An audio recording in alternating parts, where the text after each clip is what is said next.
Happy belated New Year. I know it's a few days late, but to be honest, I do this only for a hobby and I'm a stay-at-home mom.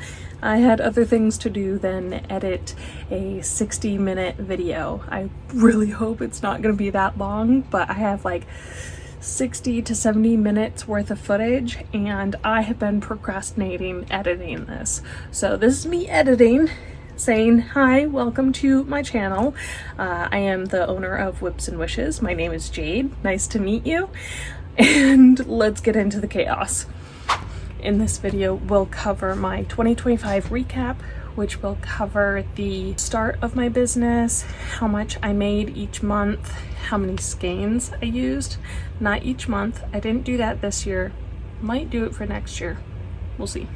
What I'm most proud of from 2025, what was my biggest challenge of 2025, and from there we'll go into our goals and hopes for 2026. So that will go through what kind of organization I'm using for the next year and what my hopes and dreams are, I guess, and business goals are going to be for 2026. So without further ado, let's get started.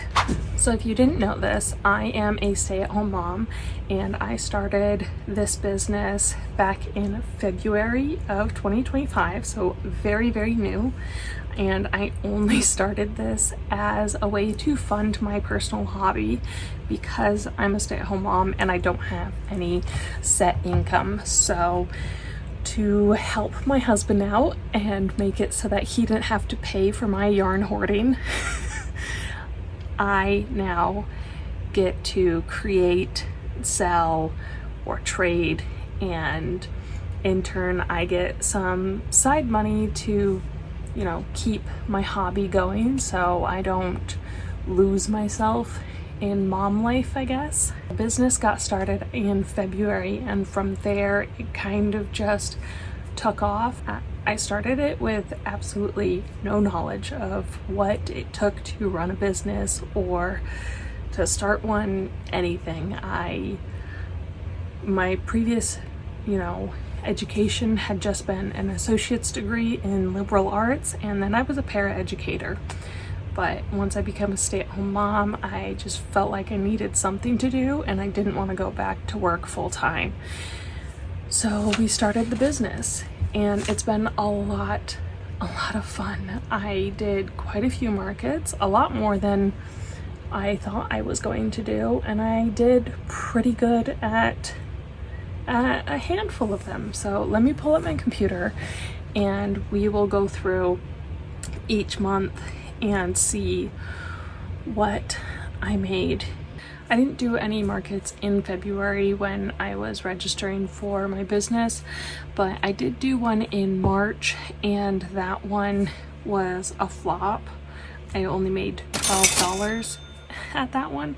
So March was a little bit of a disappointment for me, but it's okay. We just started out on our business, and then April was really where my confidence was like boosted because I had 2 markets and they went great for me, way better than I ever expected, because my first one that I went to was a spring craft fair, and at that one I paid $80 to go to and I made $380. So that was phenomenal for me. To even make more than 100 was pretty great for me.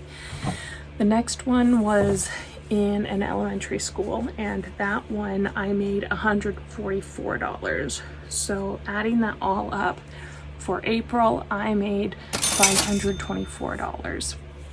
Now going to May I did do an elementary craft fair and it was a risk because I had never even gone to the town before. I didn't even know if the turnout was good or not, but at that one I made $269 and that was a lot of fun.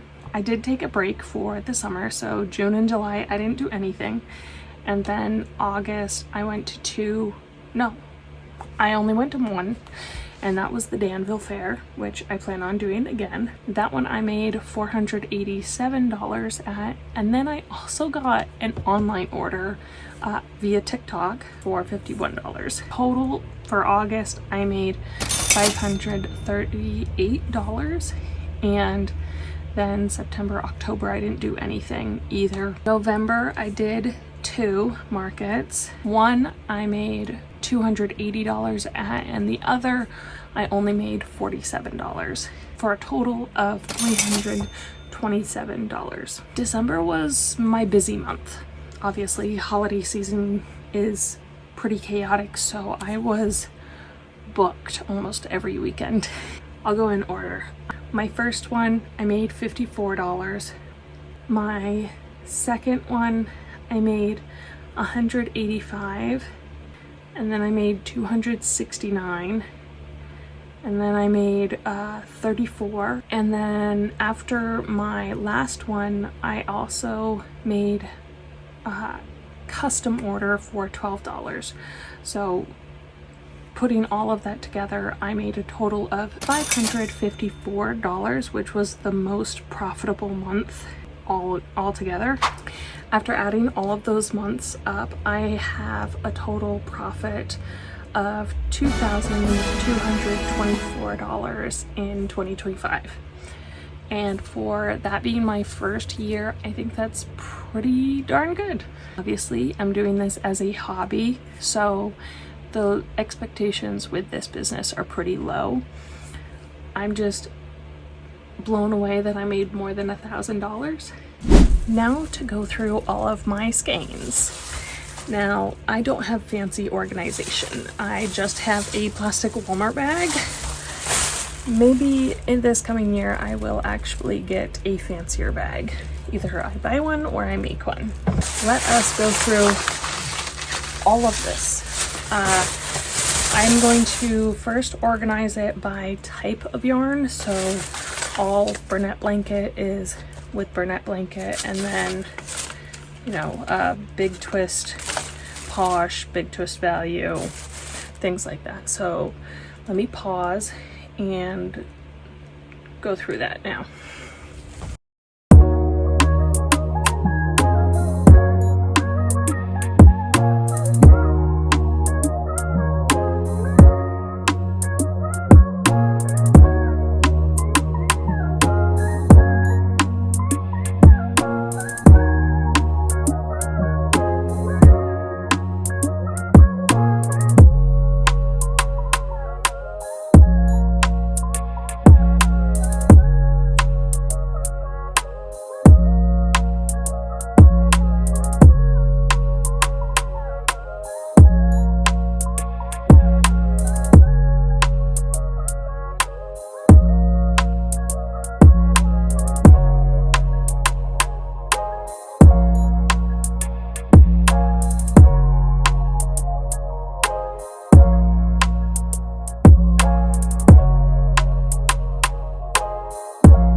All right, the final count is in. So in Big Twist Posh, I used 11 skeins. Editing Jade back here, and I had to correct my numbers. I actually used 12 skeins of Big Twist Posh because shortly after recording that, I finished a skein. So that's what happens when you film too early to the end of the year. Numbers get mixed up.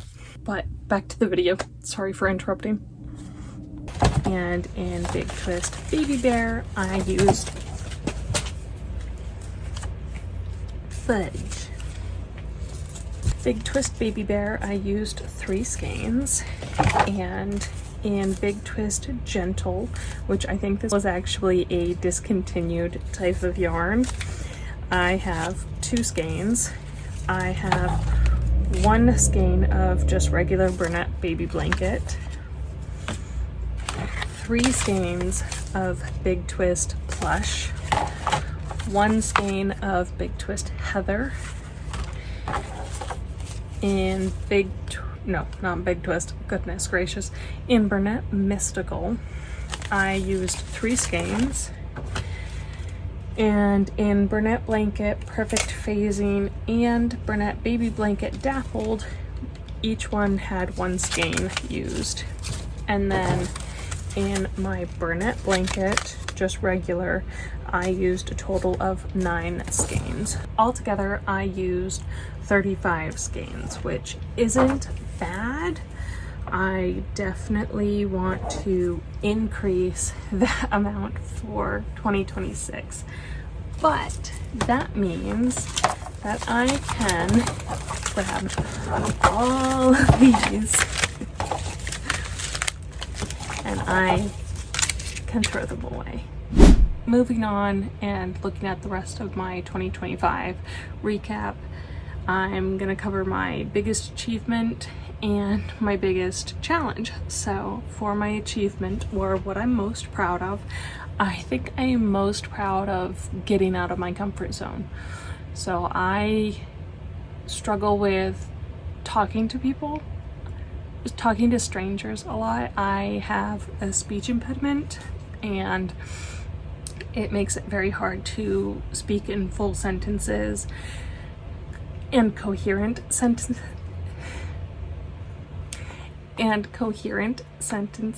I tend to trip over my words a lot, and it feels like my tongue is just jammed into my mouth to make my life hard.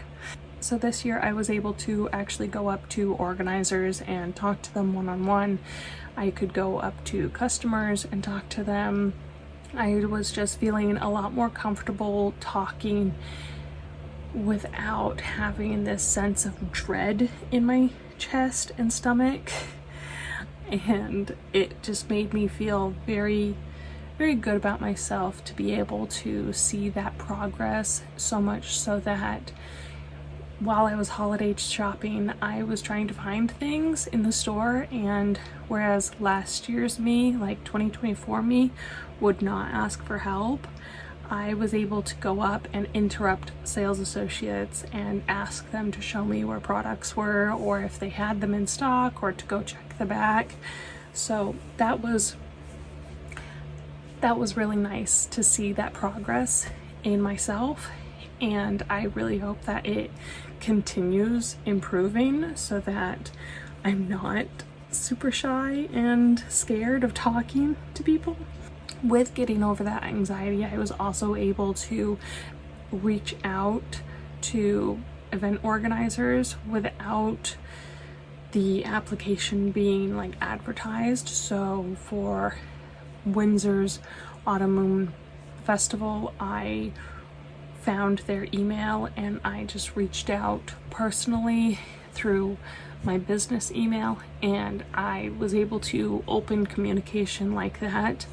Same with a few others that I was unsure of how to get the application, so I just contacted the people who I assumed were in charge, and if they weren't in charge, they directed me to who was. So I think that was really nice to be able to accomplish. Normally when writing an email, I would have 3 people I know reread and edit and even have someone press send. So when I say that my anxiety or panic around people could disable me if I let it, like, I feel that way. Obviously I know that I don't have it as bad as some people, but I always like to try to improve. So I see my faults and I'm trying to do better. And I think personally, being able to email someone without someone else's assistance, or going up to a store manager or associate at like Walmart, is pretty good progress for me. Baby steps. So after rewatching the footage of me talking about my challenge in 2025, I am going to refilm it because I wasn't making a whole heck of a lot of sense. So take two. I think my biggest challenge in 2025 would have to be that I was a wife, a mom, and a business owner, and a lot of it for the first time. I mean, in January of 2025, I married my husband, and this was pretty much the first year with our daughter, and then I also started a business. So that's pretty crazy. I started my business when she was like four or 5 months old. But it took a toll on, I guess, I could say my homeostasis. The way I regulate is like I take breaks and I crochet. I like my hobbies. I've made sure to have this hobby so that I don't, quote unquote, lose myself in stay-at-home mom life. So I have something that's mine and I get to discuss with my husband so that, you know, our conversations aren't just about our daughter or what I cleaned today or what's for dinner, because that would drive me insane. It took a lot of, you know, push and pull, just, you know, adjustment period. I obviously lacked in some areas. I had projects that I didn't finish. There were events where I couldn't go to because I just didn't have the time. There were some events that just went rough. And then there were other times where, like, I wanted to be able to sit down and watch a movie and be present. But then I also wanted to crochet, and then I also wanted to film videos and edit and make posts. And it was just like I had so many projects and not enough time. So I'm definitely gonna correct that this year since I'm filming this part in 2026. Yeah, it was definitely an adjustment period. Obviously, I know first year with anything is going to be like that.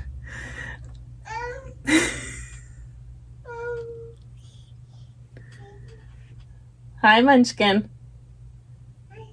Hi. But yeah, that was my challenge, and I'm hoping that we grow and get better at time management and really planning out our time and our week, just all of that in the next year.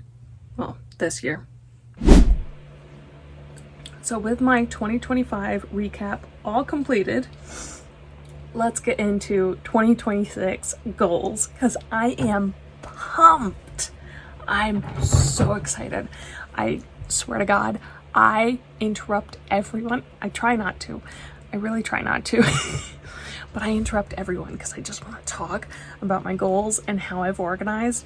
And it's just a sense of pride for me. I honestly don't ever want to shut up about this because I think I hit that nail so hard on the head. I'm so ready for January 1st because I have so many goals, I have so much motivation, and I'm organized as hell. Let's get into it. In 2025, I used a planner, which I really liked. The brand was Blue Sky. Yeah, Blue Sky. And I was looking for a similar planner for this next year, and I wasn't able to find one until I came across this like pocket size one. So I now have my planner all set up. I even have some dates and events, so I have things in pen, which I know are going to happen. And then I have some things penciled in so that I am just reminded that those things are going on and to check in on them. Because like there's obviously not all applications are out for the public yet. So there's events where I need to wait until July to apply to them. This is going to make my life a lot easier because I don't have an iPad. I struggle with online note-taking and planning. I very much love old school pencil and paper. So this is one of my best friends for 2026. My next best friend is Excel. I know that I said, you know, online stuff doesn't work for me, but Excel, I love Excel. If you haven't used it, I highly suggest either Excel or Google Sheets. I prefer Excel, just preference. I mean, I took an Excel course in college, so might as well use what I learned. Let me turn the camera around. Don't judge, my computer's old.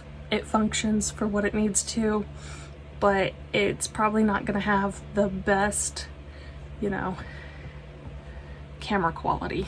And feel free to take any inspo from this. I wish I could do a tutorial, but I'm not that good.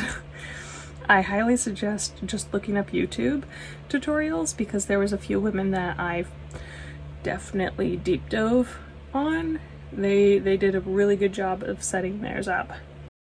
So starting off, we have my profit tracking. This is going to be just tracking all of the money I make throughout the year, and I've gotten every month sectioned out, and I have different columns for the date.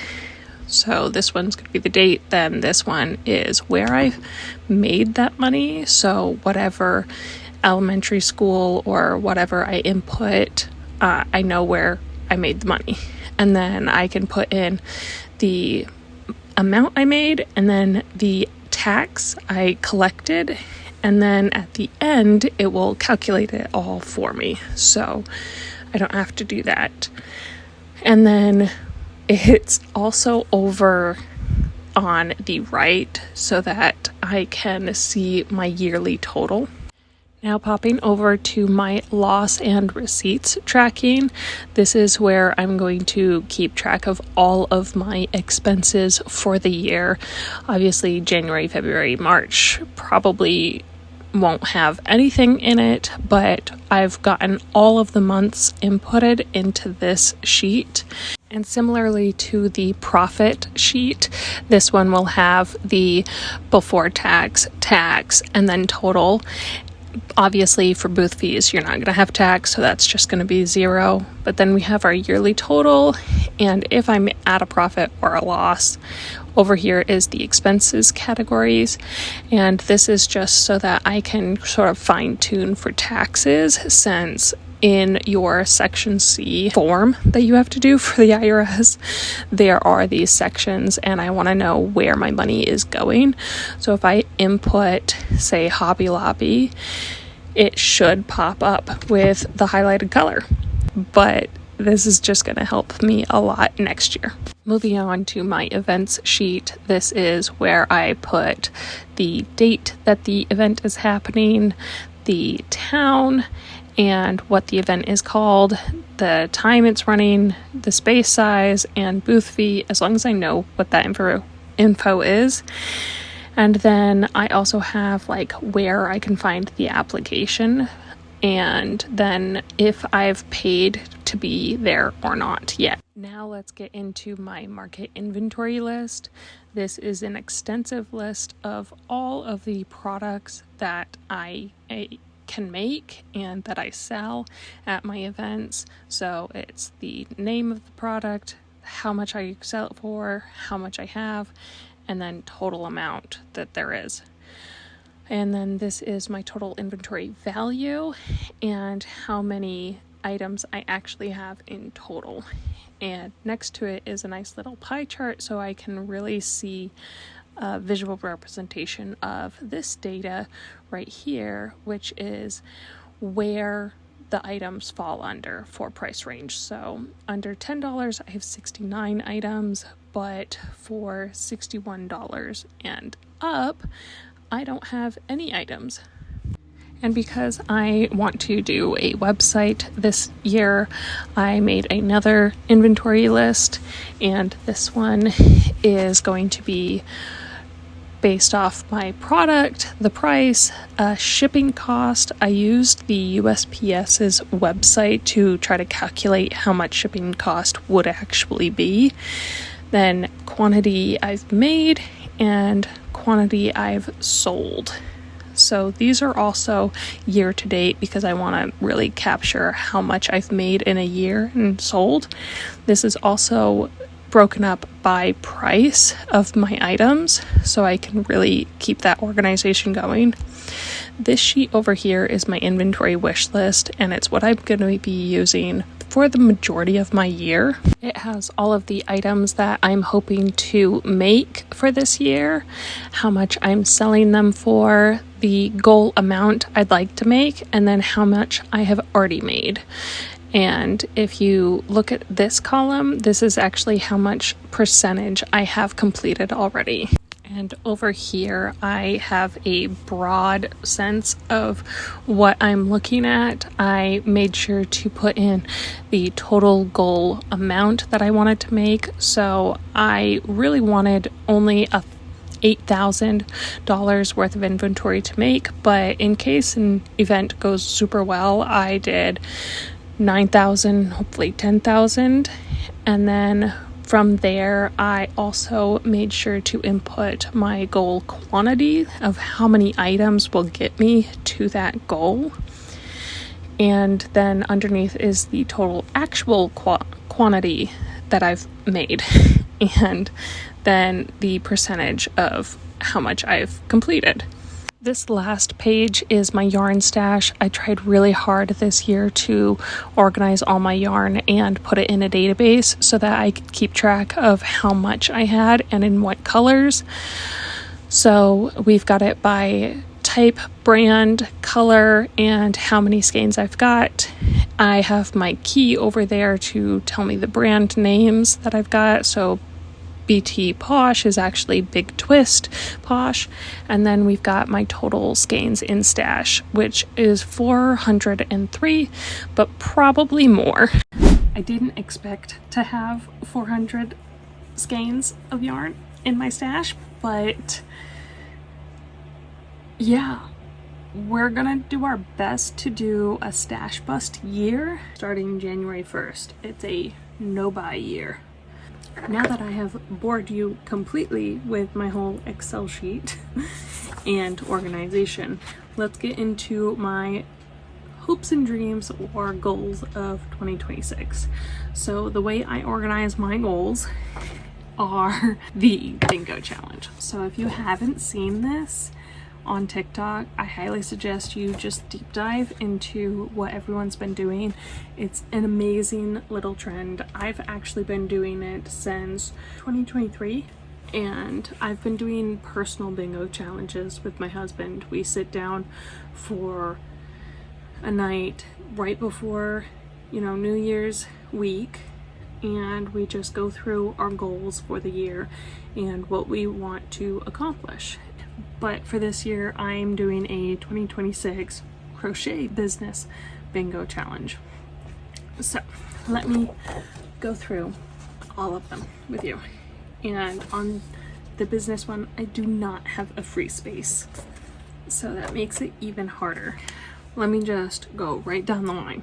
We have make $500 at an event, sell 5 items online, sell at 4 events, improve my Nook office organization, write 2 patterns. They don't have to be published, they just have to be written. Get a new yarn winder, do taxes. Obviously, that's a must. It's just, I feel like it should be an accomplishment. Business taxes are a little different than personal taxes, and I'm scared of them all. Have $5,000 worth of inventory, launch my website, do a yarn haul. Obviously, that's not going to be in the start of the year because we're trying to not buy yarn, and we're going to try to use at least like 100 skeins. We'll see. Post 52 times on Instagram, crochet 2 Christmas stockings, finish a wearable for myself. I've started like 5 and never finished one. Publish my first pattern. Have 1,750 followers. I know that's like a weird number, but I felt too presumptuous to write 2,000 followers because, like I said, it's a hobby. I'm having a baby in April. Life's gonna be a little hectic. Low expectations. Business cards. I need that. Have 10 YouTube subscribers. Let's stop right there because that goal has already been completed before 2026.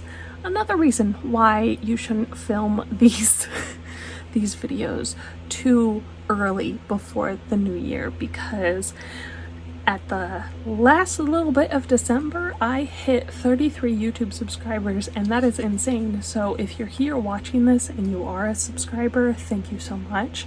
That's crazy. Again, this is a hobby. I don't expect anything from it. I just want to build a connection with other people out there who enjoy what I do and crochet. I love the community here. So thank you very, very much. Now back to the goal setting. I need to edit that. So I think instead of 10 subscribers, I'm actually going to do 100 subscribers. I'd like to see triple digits. That'd be pretty cool.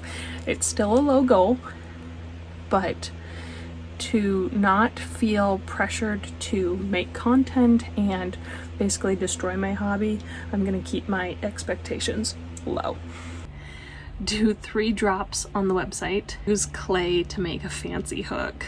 Using one of the metal hooks, make a thicker base for it so that it doesn't hurt my hand so much. And then have $7,000 worth of inventory. Obviously this is like just a level 2 of the square that says have $5,000. Crochet the gingerbread mosaic blanket. If you don't know what I'm talking about, it is this amazing pattern. I just bought it. It was on sale. I just bought it and I want it. I want it so bad for this next Christmas season because that would be adorable. Add crochet to a piece of thrifted or old clothing. Upgrade desk and chair setup because if you haven't watched any of my other videos, I'm actually using a kitchen chair for my desk chair, and my desk is a folding table. We're working with what we have, but I'd like something better. Now getting to the end of it, basically, I have crochet 3 baby or toddler outfits. So basically just 3 outfits for my kids. And then complete 20 patterns I've never used. If you follow me on TikTok or Instagram, you know that I've been doing this project of crocheting my way through my patterns. And I have like 1,000 patterns, 900 of which I've never made. So I really want to work on getting through that, and I figured that would be a good goal to put on my bingo challenge. Now, because I am overzealous of this new year, I decided to make a second bingo challenge for crochet, and this one is going to be individual projects. So like different wearables I want to do, different plushies, different ones I want to write myself, things like that. So I'm going to take some time and fill this out, and then I will show you when I am done.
ton of time looking through Pinterest and just thinking about my plans, I came up with quite an extensive list. Now, most of these are things that I've never tried making, or they work with worsted weight yarn, and I'm not really good at that yet.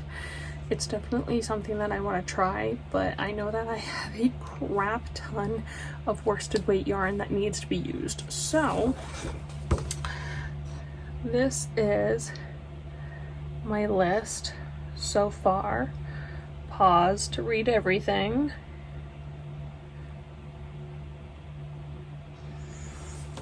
I'm hoping to at least get one bingo on this. If not, that's okay. I'm fine if I get only 5 items checked off and they're not even in the same line.